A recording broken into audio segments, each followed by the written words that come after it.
Hello and good evening. It's always a privilege to be able to speak in one language, and I don't have to be translated. I really sometimes appreciate that. I don't mind to be translated. It always gives time to reflect for the next sentence, but it's also nice not to have it. And I really thought last time that with you I would go further, but apparently I did not. So today we take over again the doctrine of God, and we have seen the first big point that I talk about, and that was the existence and the nature of God. And today we're going to start with talking about his attributes, and then we will talk about his character. And yeah, sometimes we mixed a little bit. Sometimes it's a character, sometimes it's an attribute. It's difficult to make big difference. But we consider the attribute of being the things that are kind of unique to God. And the first thing in this uniqueness of God is infinity. He's self-existing and without origin or without cause.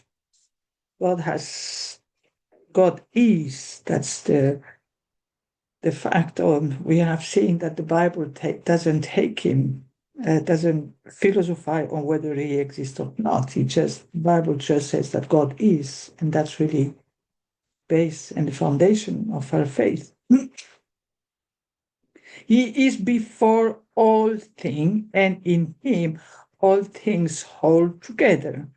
So he's not only the infinite, is the infinity that holds us together.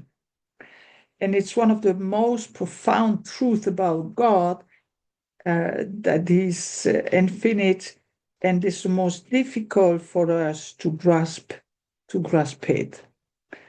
Because life in creation did not come into existence, was not created, and depends on nothing outside of himself for his existence.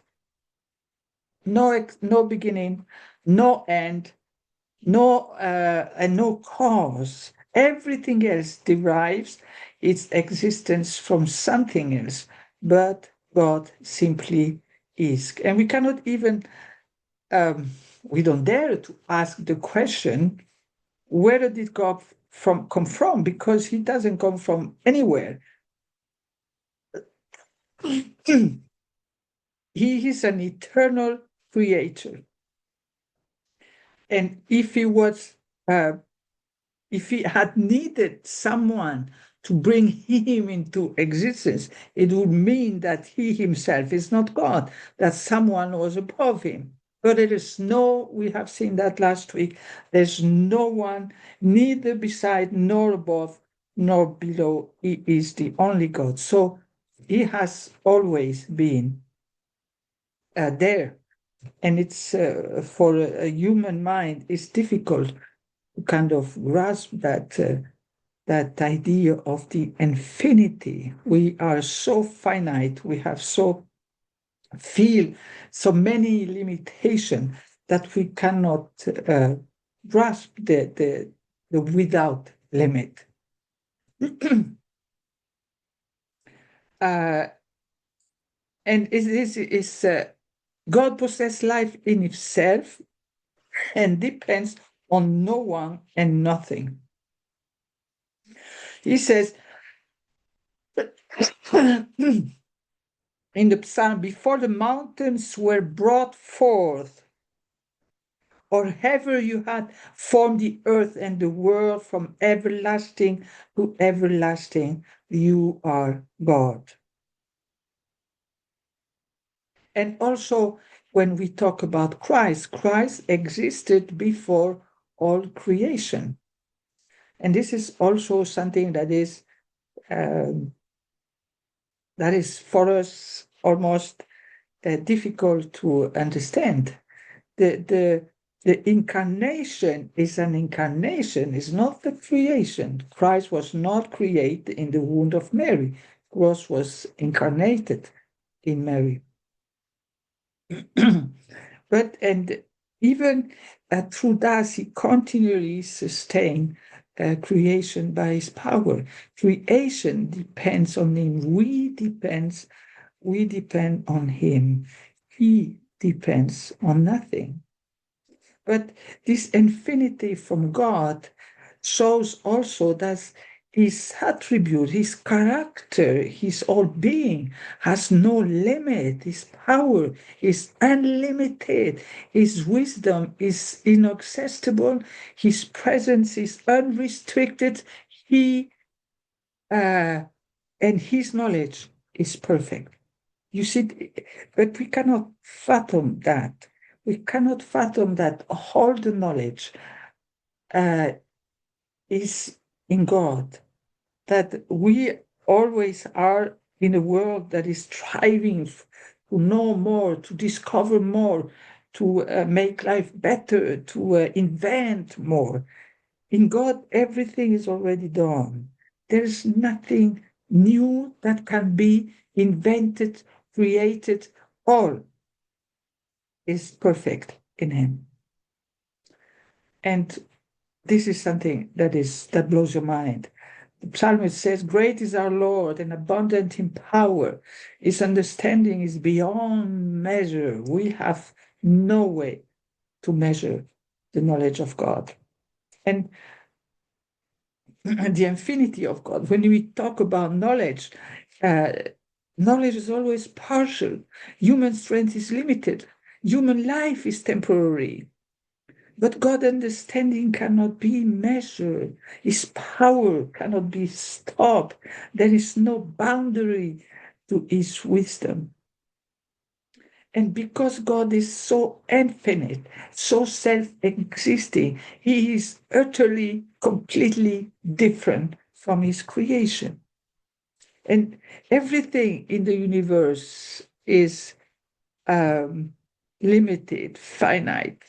God alone is independent. And this is why we need to, spend time trying to, I would say, close our visual sight, what we need, what we see, everything that is limited, and use our spiritual sight to try to grasp that immensity of God. With our eyes, we will never see it.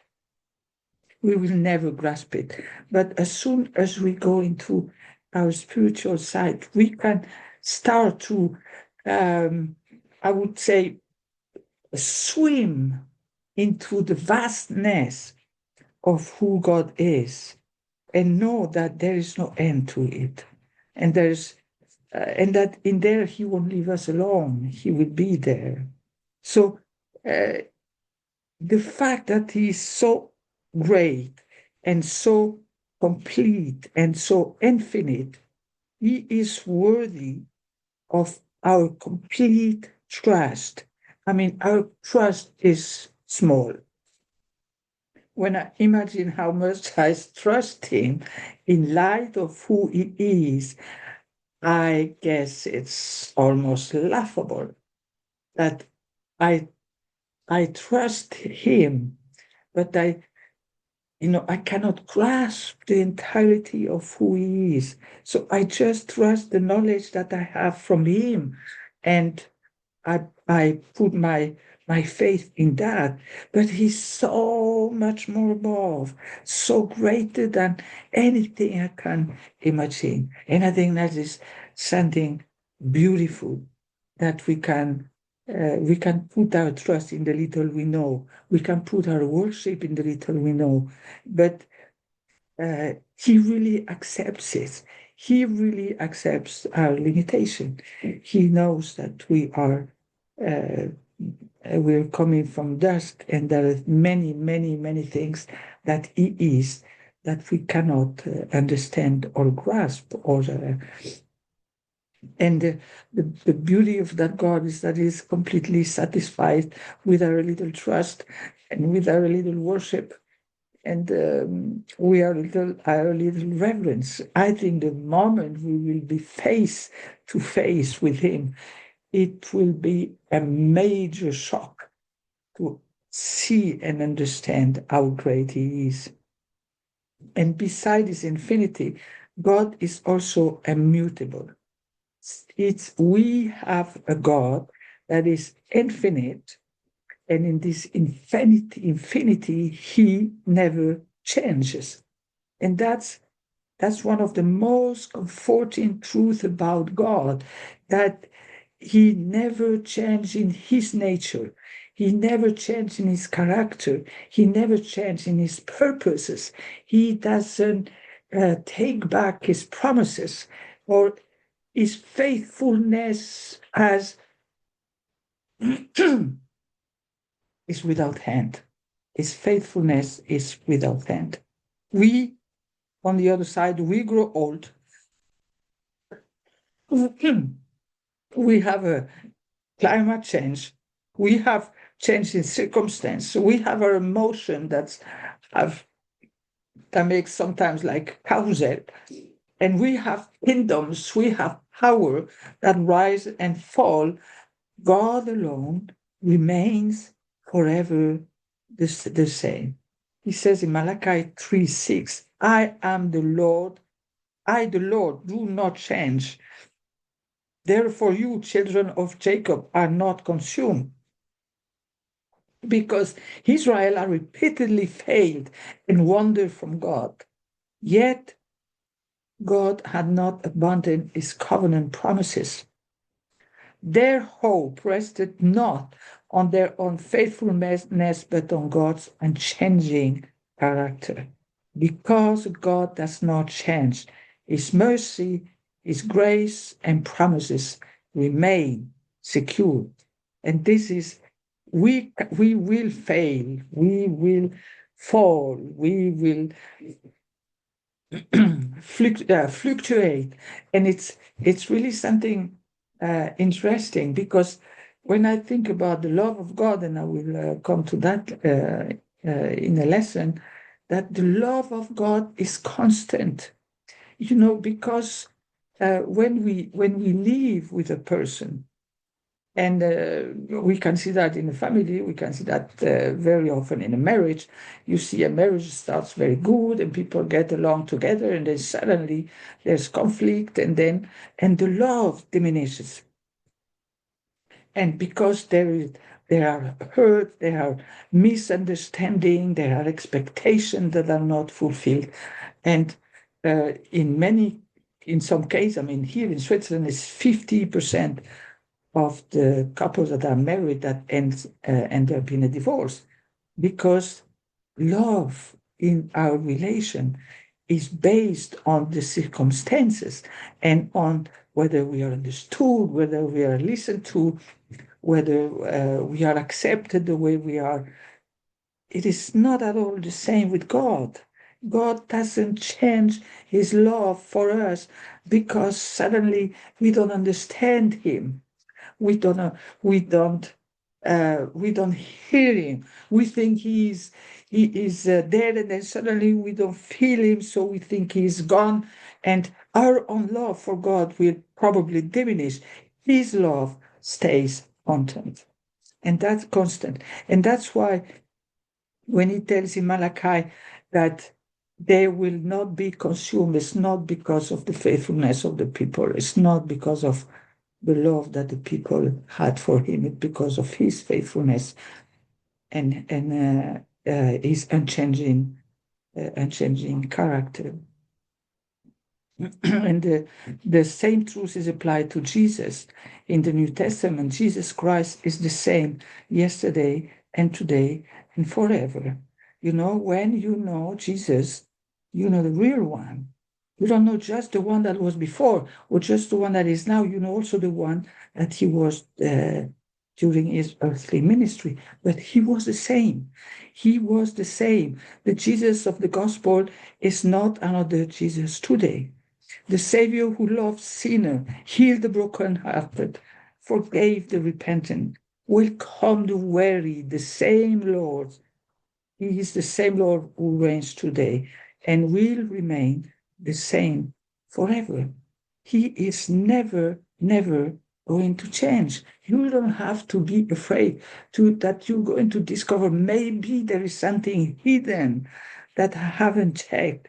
No, the Jesus of the gospel is the Jesus of today. He is, of course, in a incredible bigger dimension, because he has accomplished the why he came for, but he is exactly the same. And when we look at the immutability, it means also that the plans of God are not revised because of unforeseen events. And I really consider the time we live in today, and that we know with different conflicts in the different world that are shaking up and confusing the world today, we really, because of our limit understanding, or a complete confusion in understanding, we cannot see what tomorrow holds. And but God is never surprised. God is never surprised by any of the events happening today. You see, his infinity, his knowledge is never changed. He knows the beginning from the end. So he sees everything. He says, "Oh, there they are now. Oh, okay, now I know that is going to happen." He is not at all surprised by what is happening. And through it all, through what we think is a complete chaos, God is exercising his power and expanding and revealing his plan. He is in perfect control of what is happening. uh, and of course, he's not indifferent. Yeah, and that's really, you have that incredible God around us, above us. But we have also the God that came to us through Jesus Christ. So he might be in his essence everything that we can imagine and far above. But when he came to us, he came so that we could understand who he is. And that's really uh, because he shows that he's not an inactive or indifferent God. And we know it marks in his story. We know he responds to prayer. We know he relates personally to his people. But all his actions, they flow from his unchanging nature and eternal purpose. And I think it's an incredible comfort when we're facing suffering and we're facing uncertainty or fear. We can really rest in the confidence that the God who was faithful to Abraham, who considered Moses as a friend, who knew that David shared his heart. And we have the apostle that gave their life and their ministry for the church, the same God, the same majestic God walks with his people today. And their confidence rests not in changing circumstance, but in an unchanging God. And Christ says also that neither death, nor life, neither angels, nor rulers, neither things present, nor things to come, nor power, nor height, nor depth, nor anything else in all creation will be able to separate us from the love of God in Christ Jesus our Lord. You see, that's one of the most mind-blowing event that ever happened in humanity is the coming of Jesus Christ, because he brought down when you just think about the greatness of God and that He accepted to send His Son in the form of a baby so that He could build back a relation with us. You know that it is not man who look to be reconciled with God. We never ask Him to take us back. The one that made the first step is Him. He wanted a relation with His fallen creature. And He's the one who made the first step. And He's the one who prepared the plan of salvation where we have nothing to do. We just have to step in and enjoy the blessing of it. And that's really something that amazes me. Now, we have seen that God is self-sufficient. We have seen that He's infinite. We have seen that He doesn't change. Now, I want to tell you about the fact that God is omnipotent. He is all-powerful. The Psalm 33, verse 6 says, "By the word of the Lord, the heavens were made, their starry host by the breath of His mouth."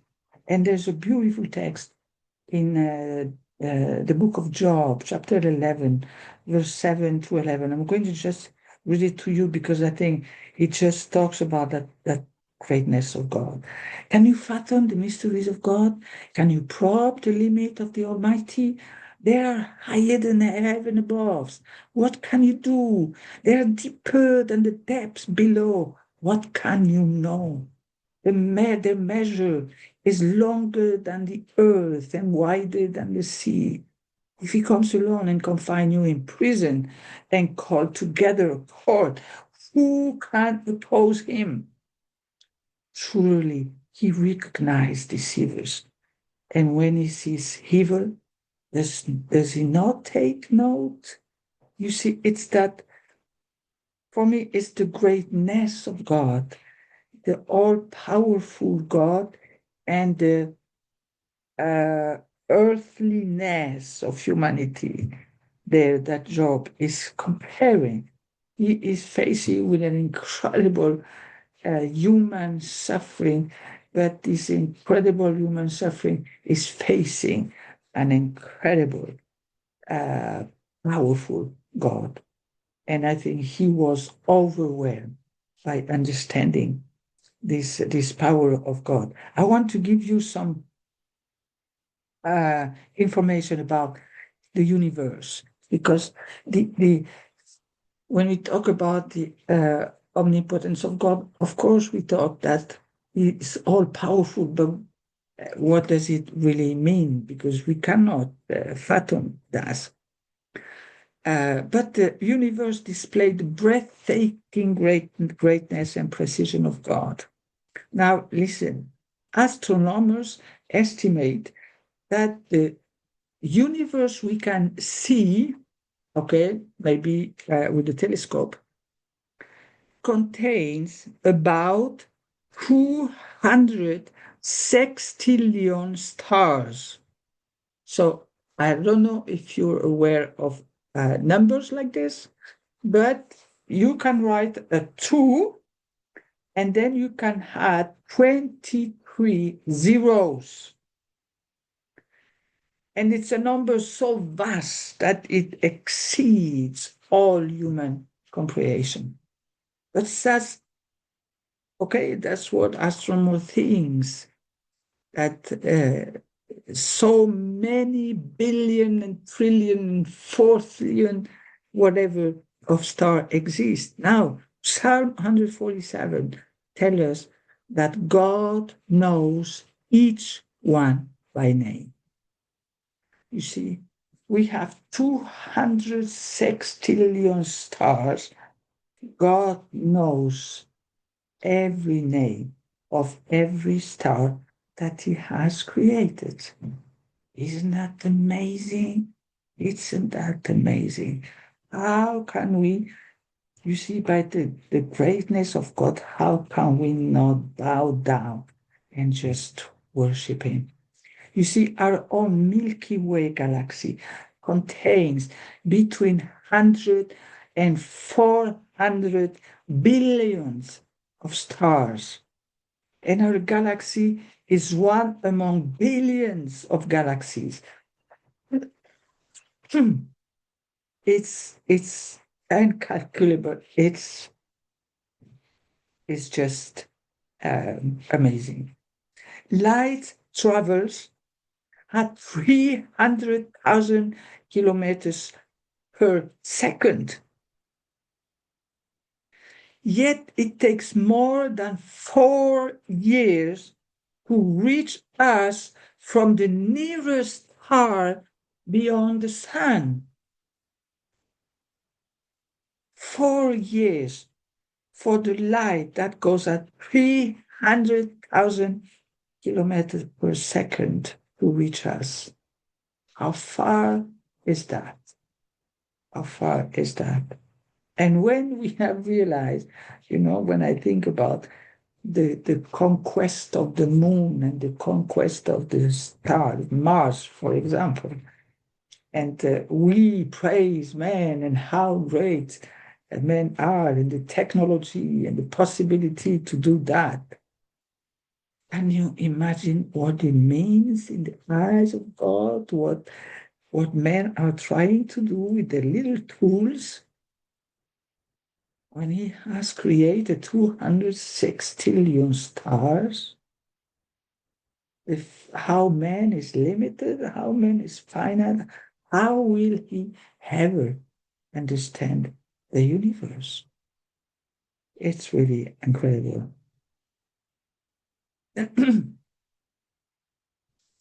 You know that the Earth travels around the sun, where we stand now today. The Earth turns around the sun. You know how fast? 100,000 kilometers per hour. Our Earth is actually turning at a speed of 100,000 kilometers around the sun. And the turning and the speed is done with incredible precision. The deeper the scientists look into space, the more they discover the immensity of creation. Yet, the same God who designed thousands and billions of galaxies and stars and the laws that govern them gave also, and this is really maybe ironic, how he's interested in little us. He gave precise instruction for every details of the tabernacle and called Bezalel by name to make and design the elements of the tabernacle.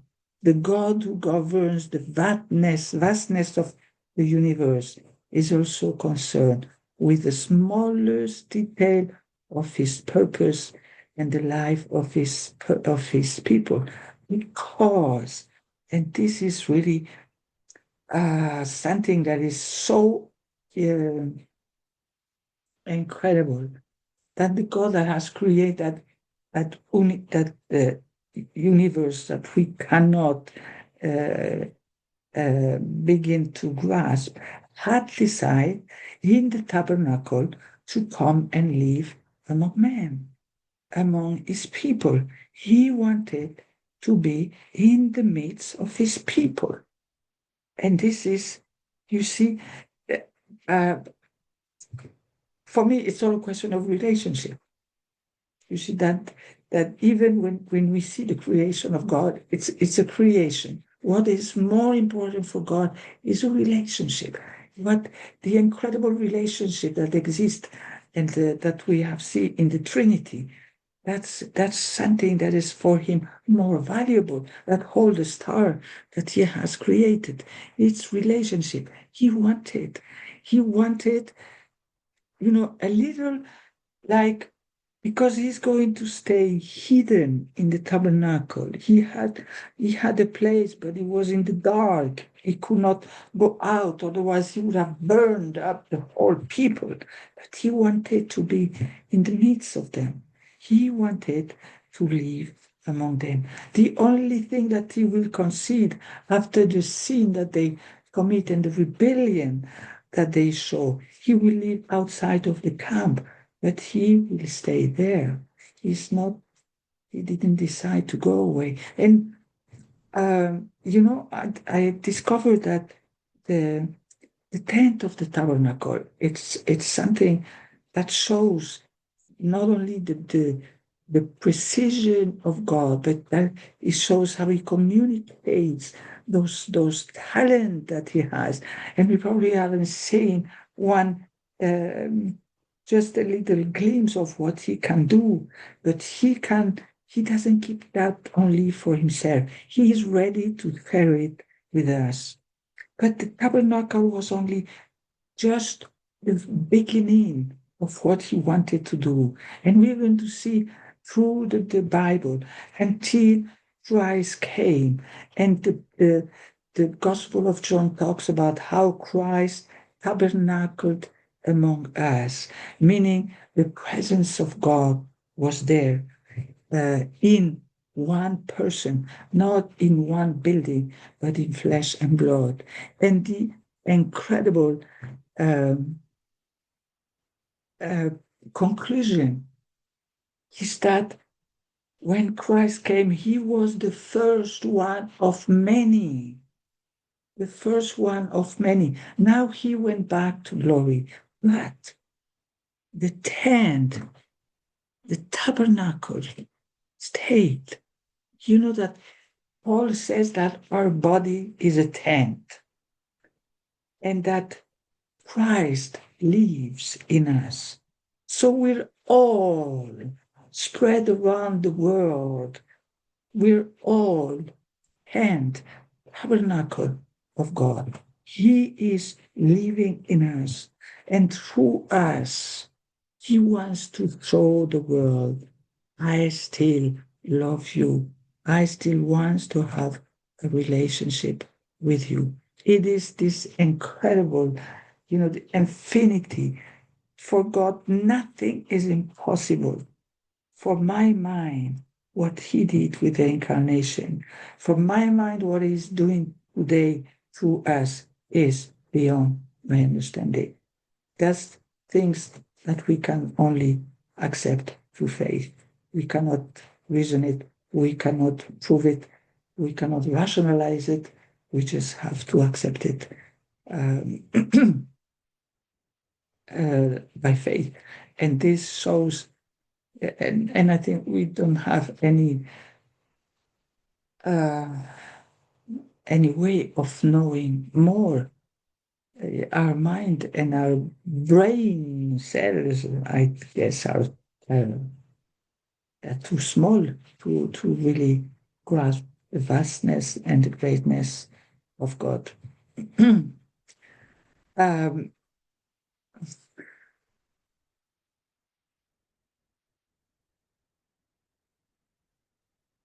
so what does omnipotence doesn't mean? Okay, omnipotence means that nothing happened outside is controlled. And as I said before, even chaotic circumstances are nothing surprising to God. But what does it not mean? God's omnipotence does not mean that he can act contrary to his own nature. You see, the fact that the omnipotence of God is there because of his whole nature, and his whole nature is so perfect that there is no way. I mean, James, I think, says that there is no shadow variation in God's nature. So he is complete. He is all powerful in his completeness, and he will never ask or never act against his nature. For example, we hear that God cannot lie, God cannot sin, God cannot deny himself, God cannot cease to be God. He is. And those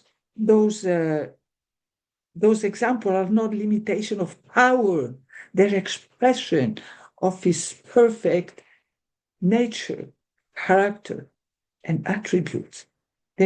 God is one. I would say the dimension of God with everything that I've just talked about means he is like a unity, and in that unity is perfection, complete perfection. Nothing can come and change it. But because of that, he is all powerful. No problem is too great for him. No prayer is beyond his ability to answer. No enemy can defeat his purposes.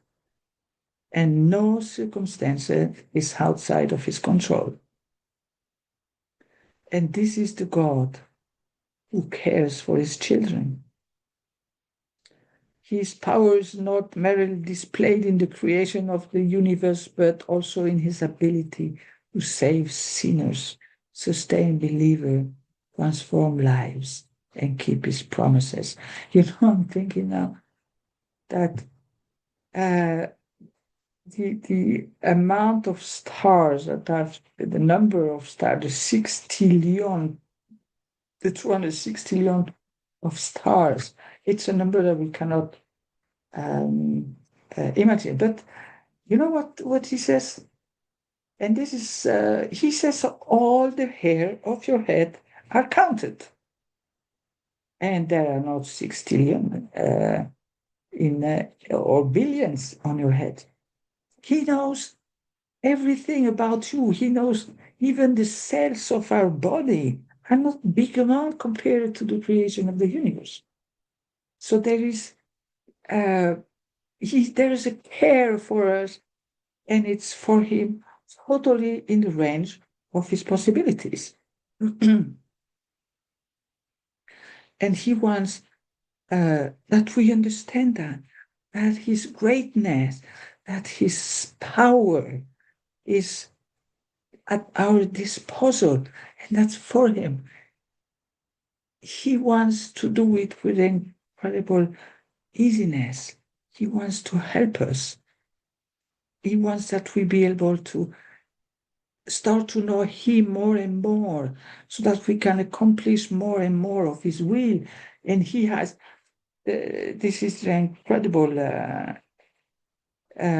thing. He has everything prepared. He just wants us come into my will, and I will show you, because everything with him is possible. But the omnipotence of God reminds us that our role rests not in our own strength, but in the limitless power of the Almighty God. And the next point I wanted to also look with you is the omniscience of God.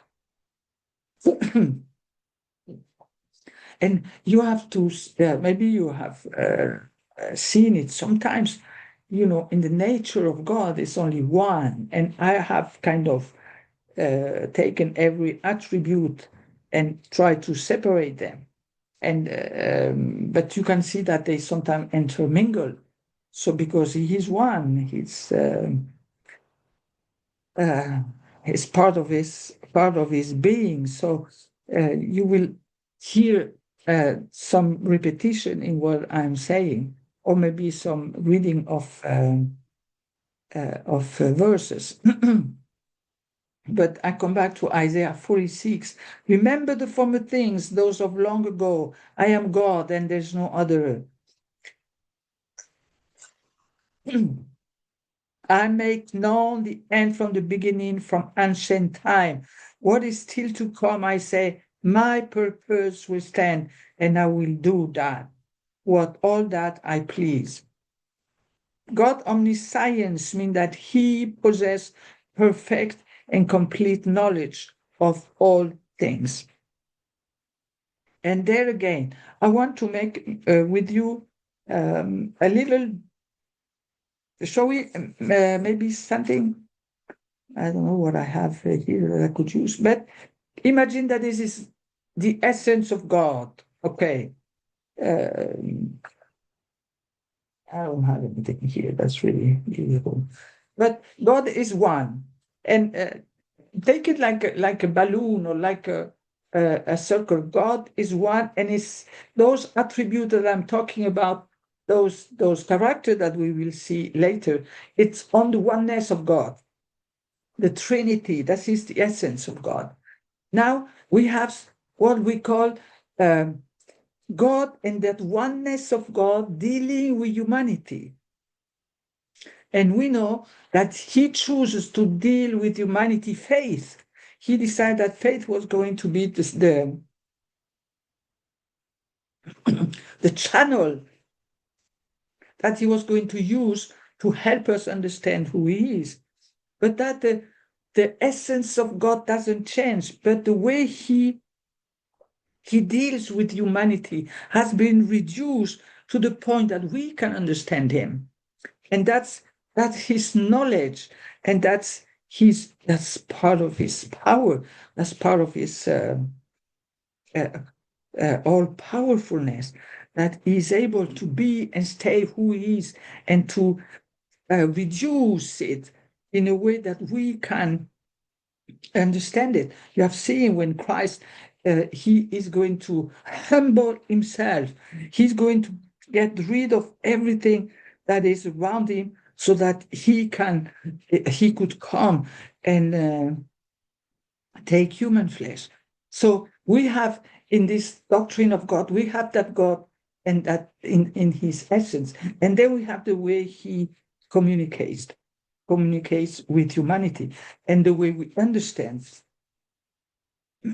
But even if it is really, really,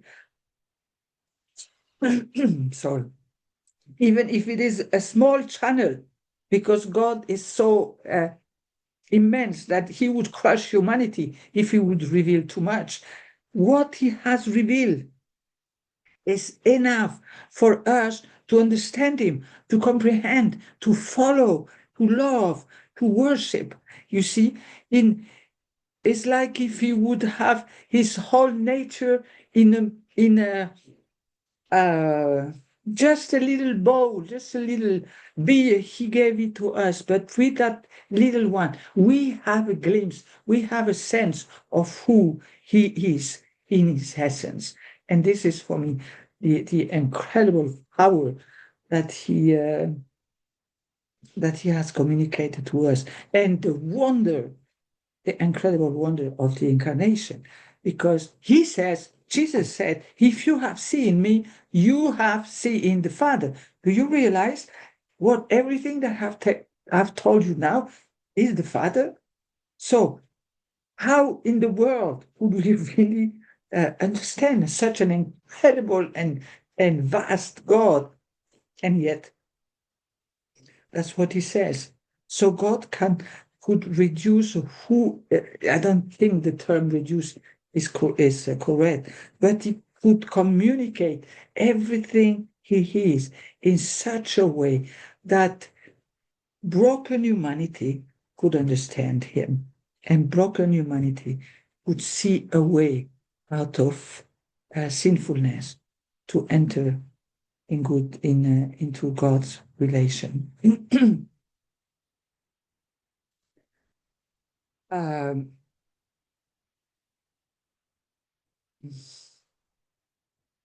Prophet Isaiah, I am God and there is no other. I made known everything from the beginning. He knows the human hearts. He knows everything, every thought. There is nothing that is not known from him. His knowledge is not only extensive, it is perfect. He never makes a mistake. Never makes a mistake. Never misunderstand, and never needs additional information. We have no idea about the perfection of God. And sometimes we make our picture of God as a better human being. Totally wrong. He is not a man. And I think it's where we have but to look, take our spiritual eyes to understand that God is not a man, that he doesn't think the way we think. He doesn't look the way we look. He doesn't, uh, he is so much above everything that we are that uh, we cannot give him um, credit for who he is because we have actually not many idea. But one thing, one question about that, the omniscience of God and that he knows everything, that everything is concealed of God, everything is kept also in the greatness of God. You know that your every word that we have spoken is registered. It is something amazing. That's nothing goes lost. Our thoughts, our deed, everything is registered, and it's frightening the greatness of. You see, we might wonder what how is it called in English? Artificial intelligence can do. Compare the artificial intelligence with God, and you have like it's a bubble of air. It's really amazing. The I think it's great that the science and technology has been able to develop that, but compared to God, it's nothing. We have a God that is so much above in his knowledge and in his science above what broken men and fallen men can do. But there's one question that's raised, and it's the question about if God already knows everything, uh, what about the free will of man? And I think that's a legitimate question, and that's what I'd like to explain with the fact that in the essence of God, there, everything is known, everything has been prepared. Um, okay, uh, we have the idea of eternity, but that's it. We cannot. We know that before the foundation of the world, everything was already prepared. Every work that God wanted us to do have already been prepared. I want to show you just one example. Um, when I was a young girl, a teenager, I read a book, and it was a book about persecuted Christian, and it was written by a Romanian pastor who had been 14 years in jail because he was pastor and because the land at that time was a communist. And after he was freed from jail, he wrote a book, and I read the book. And I was just a newborn Christian. And when I read the book, I felt something in me, something burning. It's like the fire you consumed by something. And I said, Ola, what can I do? I would love to do something for those people. And it's maybe 15 years later. But I guess I was around 16 when I read the book. So I was around 30 when I started working here in Switzerland in a Bible school. And the leader of the Bible school was part of the advisory board of a Christian organization that took care of the persecuted Christian. And that organization had been founded by the pastor that had been 14 years in jail in Romania. So you see, and he naturally, as I went into that organization, and I'm still there. So he wants that you enter into the world that he has already prepared. It's amazing, and sometimes he even gives you a glimpse of what he wants you to do or what he wants, where he wants you to go. He will never reveal everything. God is not as someone who is going to tell you this is what I'm going to do with you, and for the next 10 years, this is what you're going to do. No, He says today is enough. He gives a glimpse today. Maybe it will come tomorrow. Maybe it will come in 10 years. You have to trust. And this is the incredible thing with God, is that he help us enter into the work that he has um, already prepared. But on the question, do we have a choice if, as human people, yes, we do have a choice. Because when he created us out of his essence, out of his greatness, out of his love, out of his wanting a relation with us, he gave us, and everything is possible to God, he gave us the will to choose. And it is not and just an act of not understanding. He wanted to have a relation with us based not on a force issue, because he was the one that had created us. He wanted us to be able to choose between him and between another way. So we had those two ways, and he was not surprised by our choice. He was not surprised by our choice. I even believe that, okay, don't take me wrong, but I even believe that the choice was necessary.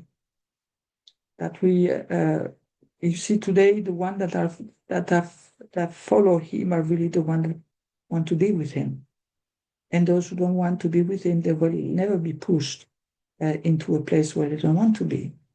So for me, this is the choice that we have. It's an incredible responsibility. I think God took an incredible risk in giving us the choice. And we saw that he was not surprised by the choice, because he had already prepared a way. But we do have the choice. We do have the choice because of the way he deals from his essence and from his divine nature with humanity. He will never step over. He will never. You know how many times I've heard Christians say, why doesn't God do something?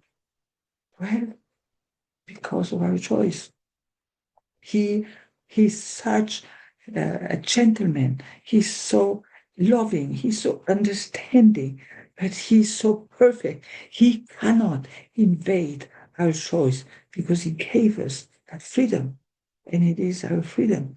So when we complain about the fact that he doesn't intervene fast enough, or that he doesn't intervene at all, it is not because God doesn't care. It is not because he's not interested. It is because of our choice. And the choice stays with us until we will see him face to face. So it is our responsibility. And this is beside his omniscience. Though in this omniscience, he knows everything that is going to be. He has given us the choice on this earth to be for him or to be against him. So I will stop there, because next time I want to talk about the omnipresence of God, and then we will go into the character of God, and I want to talk about one character that I especially like.